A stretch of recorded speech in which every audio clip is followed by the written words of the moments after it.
Hi, I'm Joe Feeks, editor of Pig Health Today, and with me is Liz Wagstrom. She is the chief veterinarian for the National Pork Producers Council. Liz, thank you so much for joining us. Thank you.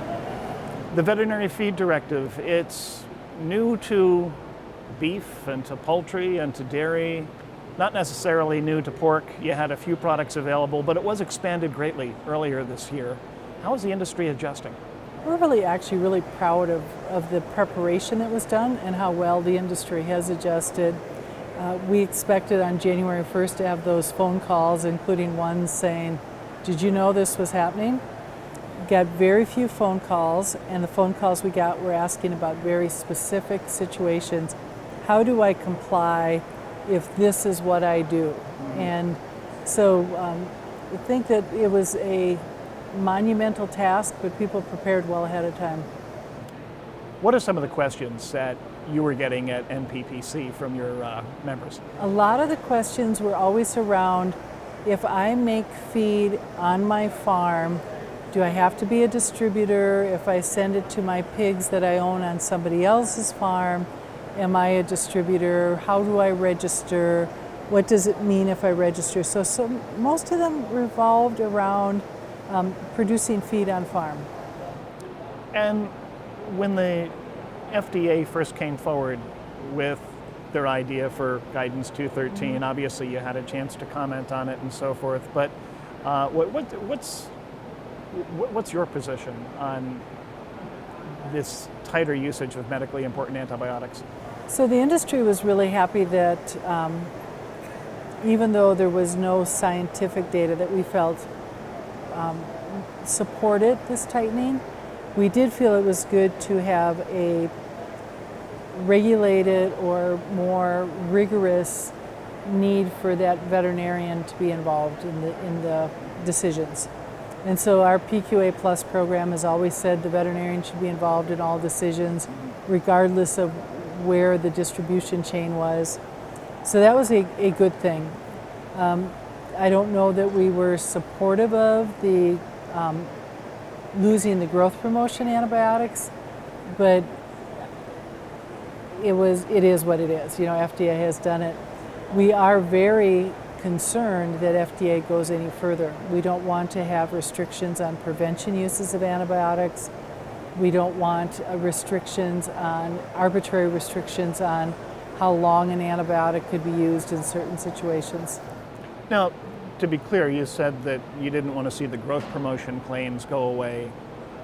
It was the medically important antibiotics that Correct. lost claims for things like increased feed conversion and growth rate, but there's still some antibiotics out there that were not deemed medically important by FDA that can be used for performance purposes. That's correct. As a chief veterinarian for NPPC, I know that you have a lot of interaction with food service companies and consumers and so forth.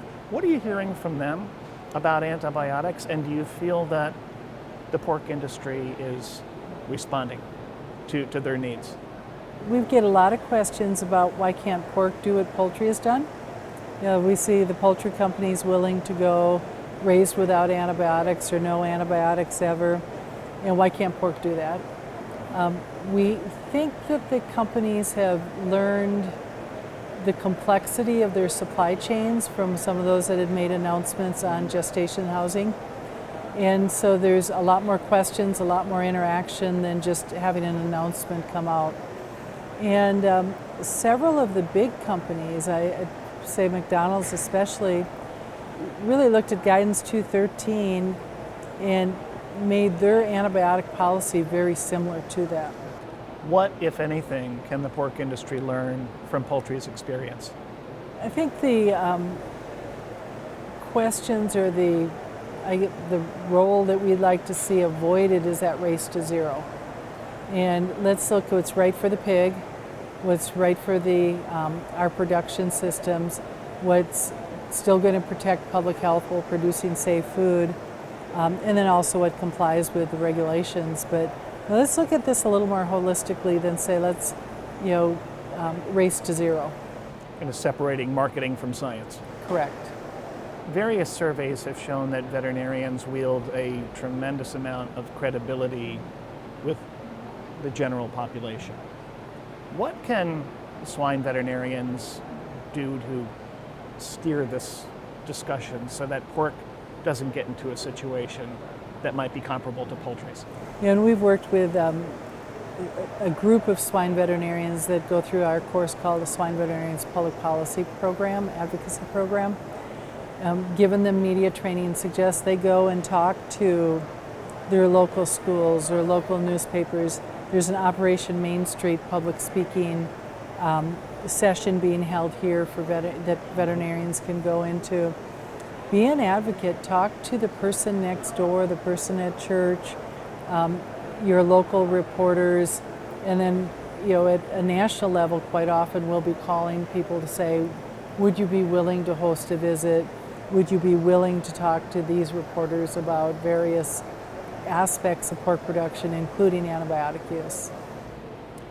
And lastly, you were saying before that you wouldn't like to see FDA go any further with its regulations.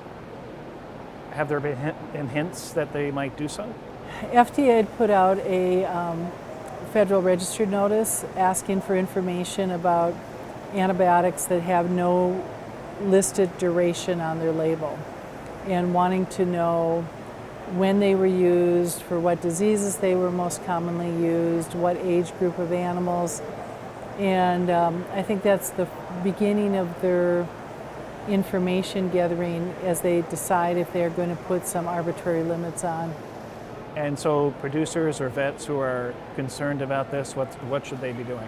Comments have been put in place already, but we've been working closely with the swine veterinarians, American Association of Swine Veterinarians, National Pork Board to collect that information to help us be able to justify that the veterinarian needs to have the ability to utilize their medical judgment on how long an antibiotic needs to be used. We, if somebody feels strongly, we'd love to bring them into DC and have them come visit FDA with us, talk about what they do on the farm and the disease challenges they face. One final question. We've talked about antibiotics. There are so-called antibiotic alternatives, some perhaps showing more potential than others.